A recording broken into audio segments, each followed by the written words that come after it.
Yo veo, por ejemplo, en el tema del cine, director, productor, actor, editor, una sola persona. O sea, no hay un papel, no hay una escuela de Sí. guionistas o un sindicato de guionistas en el Perú. Hablé con Yoshim Bamonde, que fue guionista de Django 2, y me dice, quisimos hacer alguna vez un sindicato de guionistas, pero no sé, somos cuatro gatos. Sin guionistas, ¿qué cine popular queremos? Porque, digamos así, hablemos claro. La gente que trabaja todos los días, que se saca la mugre, que se lleva a sus hijos con 50 soles, les compra palomitas y lo que sea, en el tiempo del cine, hablemos, se iban al cine a ver una película y no quieren ver Guaynapacha con un plano cada un minuto. ¿Por qué son tan malos? Quieren ver a un héroe, quieren ver todo lo que ellos no pueden hacer por estar, no sé, cargando bultos, mandando mails. Eso se sabe hace tiempo, es el negocio del espectáculo, pero parece que hay un grupo de gente que accede a los premios y que se les propone hacer una visión de su vida aburrida, ¿no? Que pasa mucho en Argentina, por ejemplo. Lo que yo no quisiera es que se mezclen algunas cosas, ¿no? Uh -huh. Este, digamos, de lo que tú has expuesto, yo veo tres cosas que en verdad son diferentes, ¿no? La primera, esta en donde el realizador hace todo. Y eso puede obedecer a varias razones. Una, que de hecho a mí me consta mucho, dos me constan mucho. Una es que el realizador tiene a veces esta pretensión yoísta de yo lo hago todo y soy un capo y mejor que los que no hacen todo, que es una cosa de ego y absurda.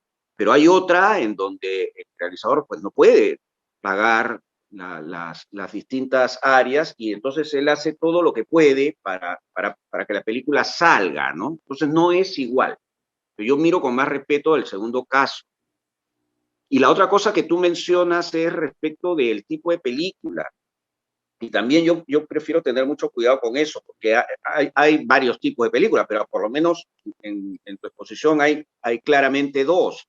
La película que se hace pensando en el público, que es el tipo de cine, digamos, más comercial, porque tú estás pensando en qué es lo que quiere el público y entonces tu proyecto lo ajustas de tal manera que cumpla con las expectativas del público. Y es legítimo, pero ese es un tipo de cine.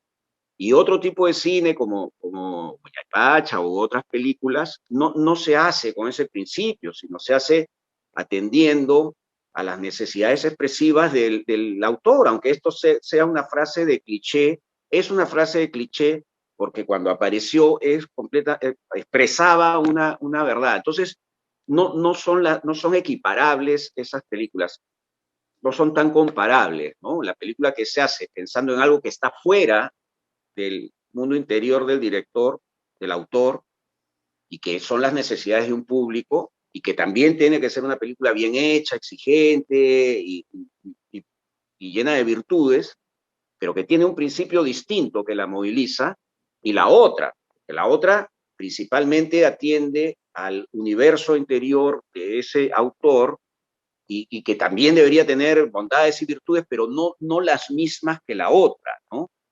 Eso, desde luego, problematiza la película en cuanto a su exhibición, pero eso es y al acceso al público, cuánto público la va a ver y tal.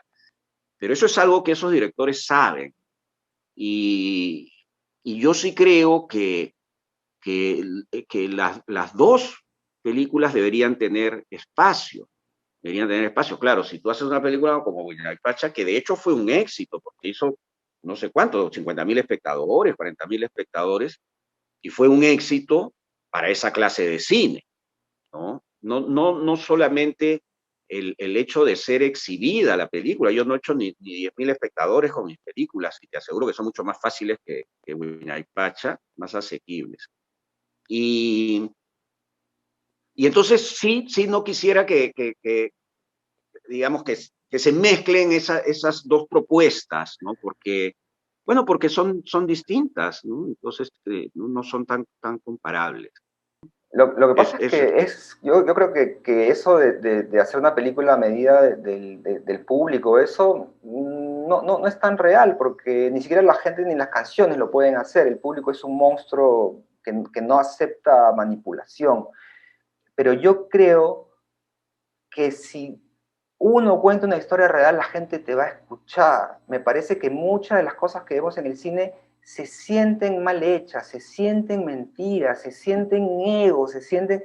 ¿Por qué yo tengo que ir a ver algo que él lo ha hecho para él mismo? Si yo soy el público, si yo canto una canción y si yo me paro enfrente de la gente, no es para aburrirla, no es para decir yo soy el mejor, es para que ellos, la entrada que han pagado, digan qué buena cámara, qué buena iluminación, qué buena historia, aunque no te guste la historia. Entonces, me parece que no existe un cine comercial. Me parece que el cine que hace Hollywood y todo esto es una maquinaria diferente al cine que podríamos hacer nosotros. Nosotros no estamos ni siquiera al nivel de saber que Castillo está 10 puntos por encima de los candidatos.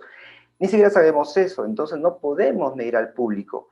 Yo lo que te digo es la parte interna de los peruanos, porque el peruano no se puede relacionar con su cine.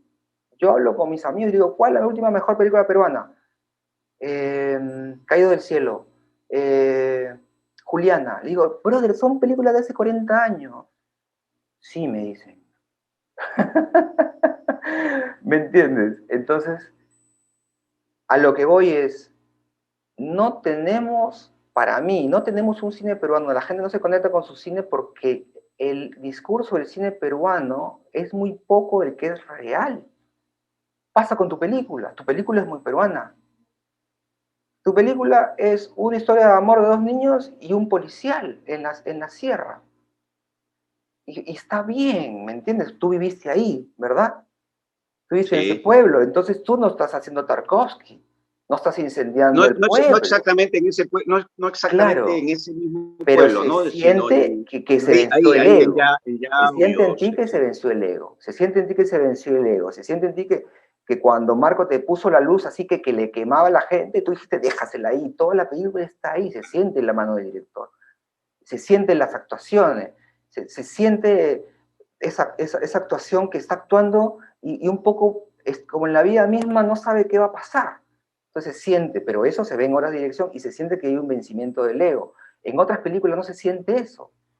¿Por qué? ¿A qué edad Bueno, no, hiciste esa no. película? ¿En qué edad hiciste esa película? ¿Después de qué te pasó para poder llegar a eso?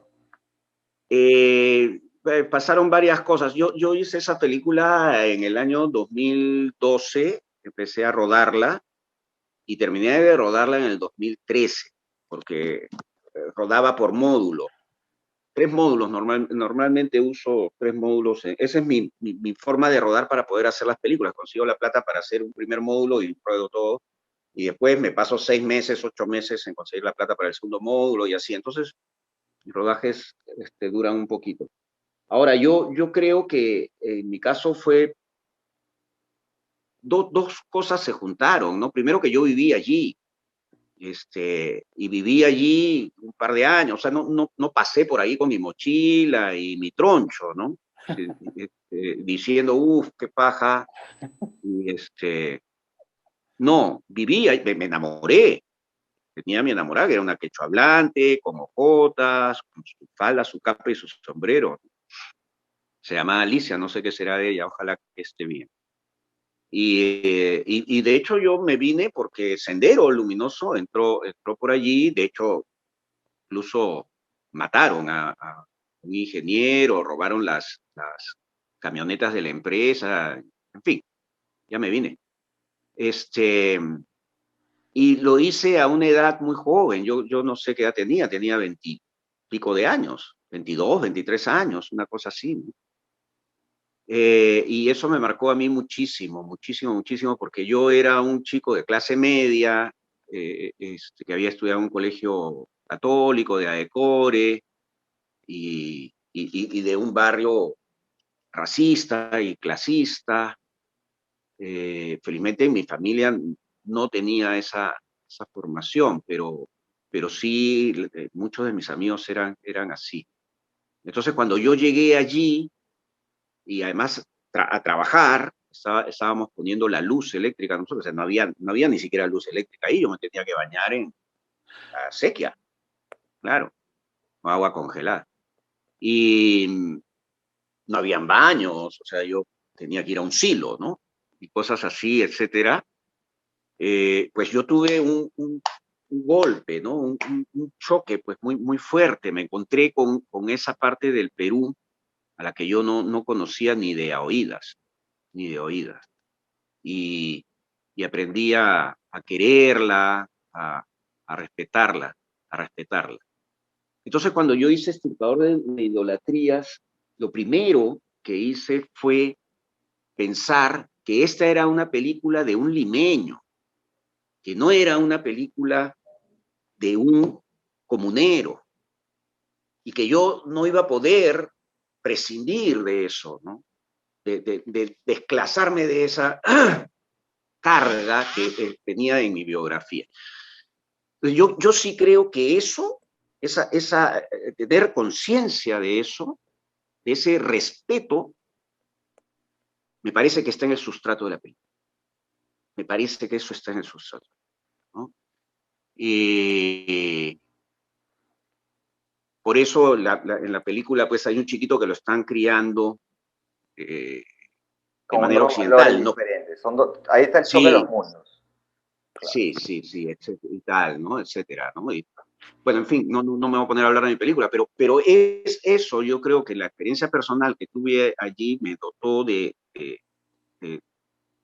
de una mirada muy respetuosa, ¿no? Hacia eso que me hizo asumir claramente que esta era una película de un pata limeño que trata de entonces eso te da también cierta distancia, o sea, estéticamente empieza a traducirse, ¿no? Empieza a decidir, empiezas a decidir cómo va a ser tu encuadre, la distancia del tiro, incluso, y etcétera, ¿no? Ya, en fin, cosas un poquito más técnicas, pero... Y la otra cosa que fue fundamental fue la que te comenté pues hace un rato, ¿no? Que es que cuando yo estaba muy jovencito y tal, y pensaba que iba a ser un gran artista con mis amigos y nos metíamos unas tremendas bombas solucionando los problemas del mundo, no hacía nada. Y entonces yo empecé a hacer las cosas cuando me di cuenta pues que no era ningún genio y que yo no iba a revolucionar nada.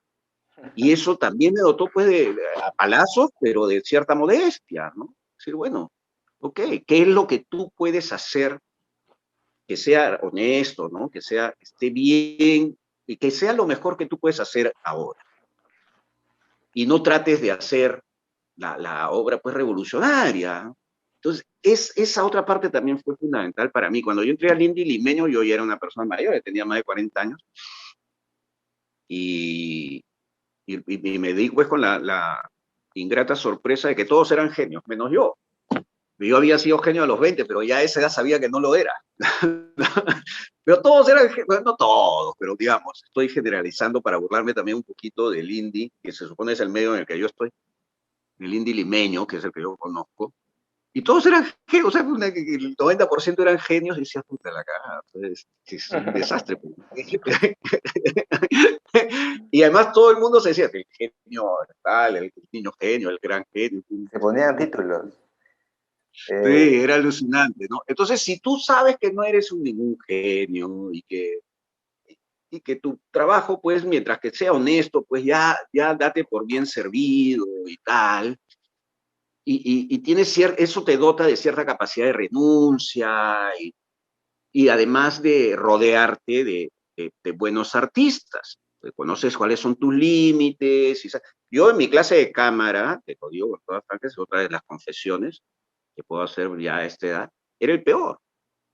Pero fue muy bueno que estudiara cámara, ¿no? Porque si no, no podría dirigir Claro, a un director de fotografía, ¿no? No es que no claro, claro. aprendiera nada.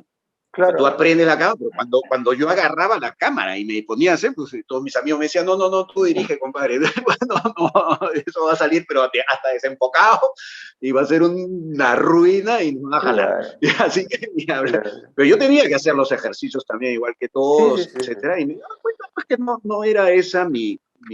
Y fue una pena porque eso era lo que a mí me gustaba.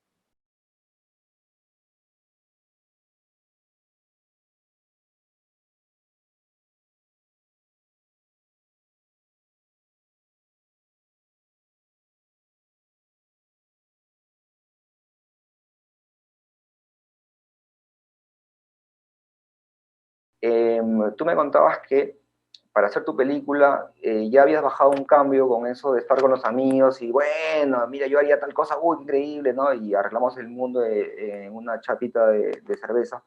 Claro. En qué momento, qué pasó en tu vida, qué repercutió en tu vida para que cuando llegaste a hacer tu ópera prima, digamos que estabas en el punto para hacer algo bueno? ¿Qué pasó en tu vida? Sí, hubieron varias circunstancias, algunas fortuitas, ¿ah? Algunas fortuitas, ¿no? Em, yo, yo en la universidad yo lo que estudié fue filosofía, ¿no? Cine estudié con Armando Robles Godoy, ¿no? Pero además no terminé en la universidad, pues no tuve los recursos para terminar. Pero era mi formación académica es en la filosofía. Y en la filosofía yo especialmente me interesaba en la filosofía del lenguaje y apreciaba y aprecio hasta ahora un filósofo austriaco que hizo su carrera en Inglaterra, en Cambridge, que se llama Ludwig Wittgenstein. Y después otros que han pues, seguido profundizando y ampliando la investigación que él inició, ¿no? Richard Rorty, Davidson, yo qué sé. Este, entonces, cuando yo tengo que dejar la universidad, tenía ya bien interiorizado esto de la filosofía del lenguaje y, y una de las cosas que a mí me llamaba muchísimo la atención, pues no sé, es un poco largo, no sé si, bueno, pero ok, mejor no me demoro más y más bien trato de avanzar. No, no, no, Una de las cosas que a no hay mí más me problema. llamaba, no hay Dale problema, ¿no es nomás, cierto? no hay ningún problema. Una de las cosas que a mí más me llamaba la atención fue esto del efecto Kuleshov, ¿no? Lo que está detrás de la investigación de Kuleshov para que esto funcione es que el sentido de la frase depende de cómo tú vas contextualizando, o sea, la relación entre los planos crea su propio contexto, ¿no? Pues pones al actor y un plato de sopa, una niñita, un cadáver, y, y cómo se relaciona con el plano es lo que le va a dar sentido. Y Kuleshov hacía eso en 1922, y Wittgenstein hace lo mismo en 1940, o sea, 20 años después. Y además se publica en el 50 y pico, ¿no? Y de hecho creo que investigaciones filosóficas se publican cuando él ya ha muerto. Yo me quedé helado, ¿no? Decía, pucha, qué alucinante, ¿no? Cuando, ya sabía lo de Kuleshov y cuando estudié a Wittgenstein dije, pues, qué loco, ¿no? O sea, ya en el cine se estaba, no toda la obra de Wittgenstein, pero ya se estaba haciendo un poderoso trabajo de investigación al que después va a llegar la filosofía. Entonces eso hizo para mí un clic, un enlace muy fuerte, ¿no? Entre cine y filosofía.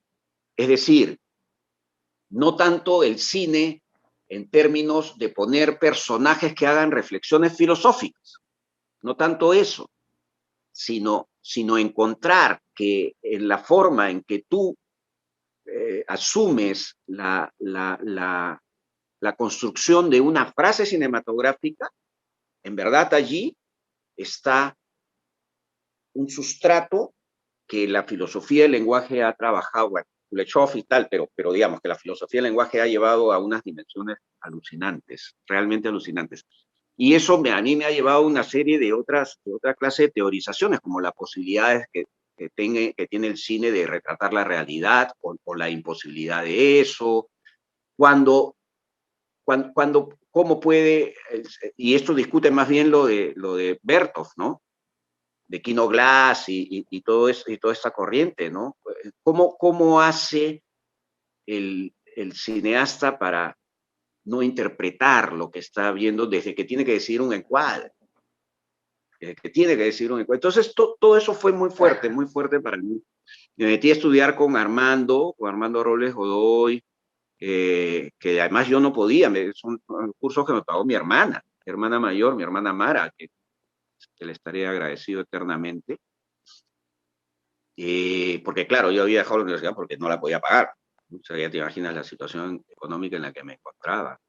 Pero bueno, felizmente mi hermana tuvo ese gesto bello de amor hacia mí y entonces pude estudiar también porque yo soy un desastre, ¿no? Pero bueno, en fin, lenguaje cinematográfico sí me encantaba y después había veces que no iba y me iba emborracho. O sea, no importa. La cuestión es que allí hubo un enlace, un clic muy, muy fuerte, ¿no? Y yo ya estaba grande. Entonces, sí, sí hay un momento en que yo ya decía, pues no se trata, le decía también a todos mis amigos, no, pero nosotros comenzamos a los 20 y pico años en ese plan, y cuando ya teníamos 30 o más, y seguíamos hablando, y ninguno tenía una obra, ninguno había hecho nada. O sea, no, o sea, nos vamos a pasar la vida hablando y ni hablar. Entonces también dejé de verlos, también dejé de verlos, ¿no? De frecuentarlos, porque ya era lo mismo. Todo el mundo hablaba de la gran obra que iba a hacer y ninguno hacía ni mierda. No. Y empecé ya dije ni hablar, pues me sentía además preparado, no lo estaba, pero me sentía preparado. Y no podía armar un equipo para hacer una película, pero sí empecé a trabajar en cortometrajes, en realizaciones de otras personas, ¿no? Que eso fue muy importante también para mí, porque, porque me hizo rodar, o sea, empecé a sacar rodaje, ¿no? Y en la práctica empecé primero a darme cuenta que en verdad yo no estaba preparado para hacer una película todavía y que felizmente no había conseguido ni financiamiento ni equipo para hacerlo porque le hubiera arruinado todo, ¿no? Entonces eso fue una parte fundamental. Y después hubo un caso fortuito, pero que fue espectacular, y es que yo soy amigo de Manongo Mujica, que es un músico que tiene un grupo de jazz que se llama Perú Jazz, junto con Jean-Pierre Magnet y tal. Y entonces él me llamó en algún momento para hacer un proyecto de documental sobre Perú Jazz, y yo estuve encantado. Al final no se hizo ese proyecto, pero yo hice el trabajo de preproducción Claro. para la carpeta de preproducción total y el guión y en fin, todo que si hubiera habido el financiamiento del proyecto se hubiera llevado a cabo, ¿no? Y en ese momento los Yuyashkani estaban buscando a algún director de cine que les hiciera el proyecto que terminé haciendo yo, porque lo hice yo, todo es fortuito, pues hay un elemento aleatorio, ¿no? En la vida de las personas. Tú tienes que estar listo, tienes que hacer tu parte para que cuando se dé eso que tú no controlas, realmente enlaces, hagas clic y salgan las cosas adelante. ¿Qué pasó? Los Yuyascani buscaron a otro director, yo no había dirigido nada hasta esa fecha, y el otro director no podía, tenía, no sé, contratos, yo qué sé, porque todos tenemos que hacer, pues, institucionales y cosas Claro. para vivir, ¿no? No podía.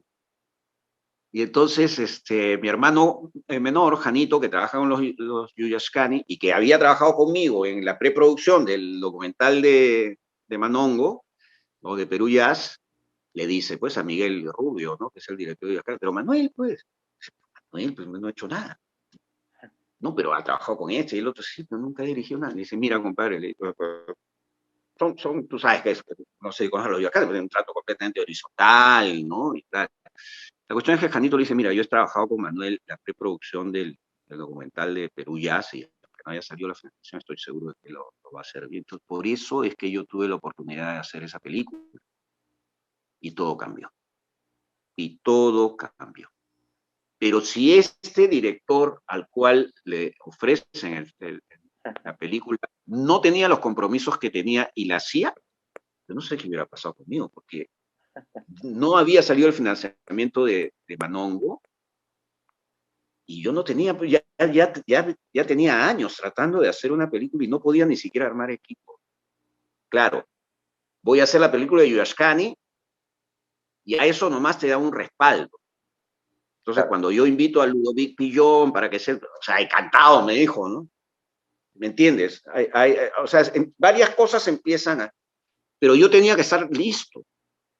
Si no, primero no me lo hubieran ofrecido a mí, aunque fuera por segunda opción o tercera, quizá cuarta, yo no sé, en verdad, ¿no? Por lo menos sé que era la segunda, de repente le preguntaron a Massa y nunca me lo dirán, pero no sería raro, ¿no? Mejor aún. Pero si yo no estaba listo para que aprovechara verdaderamente esa oportunidad, hubiera fracasado. Y esa película es la que a mí me abrió después todas las puertas. Todas, todas. O sea, yo estoy eternamente agradecido a los Yuyascani por dos razones. Primero, porque mi formación, y mi formación quiere decir en lo artístico, pero en la calidad humana que uno adquiere al entrar en trato de discípulo con esa clase de maestros, porque ellos tienen una formación muy holística, no, no solo se trata de aprender una técnica, eso es teatro, ¿no? Es otra cosa, pero no solo se trata de mantener una técnica, hay una base ética incluso, ¿no? Y, y un compromiso político. Y eso pasa por también la calidad humana de la persona, ¿no? Entonces ellos no entienden al artista como un receptáculo de técnicas, sino como la no sé, yo posición tampoco sería, pero la conjugación, ¿no? De muchas cosas, en donde por supuesto está el manejo de su lenguaje, pero también su formación humana, ¿no? De cuando ellos van a hacer una obra tienen que leer. Cuando Teresa Rally le dice a Miguel Rubio que quiere hacer Antígona, Miguel Rubio le manda a leer una bibliografía del carajo y después tienen que reunirse y cosa que yo he aprendido de ellos. Yo cuando comenzó la pandemia había comenzado a rodar, tenía un día de rodaje de mi película El Teorema de Kuhn, que es la siguiente película de ficción que yo quiero hacer. Y el trabajo con los actores comenzó por la lectura de un libro de filosofía que se llama Verdad, Razón e Historia de Hilary Putnam se escribe. Y los ensayos, o digamos el laboratorio, que es lo que yo hago, eran conversaciones sobre ese libro. ¿Por qué?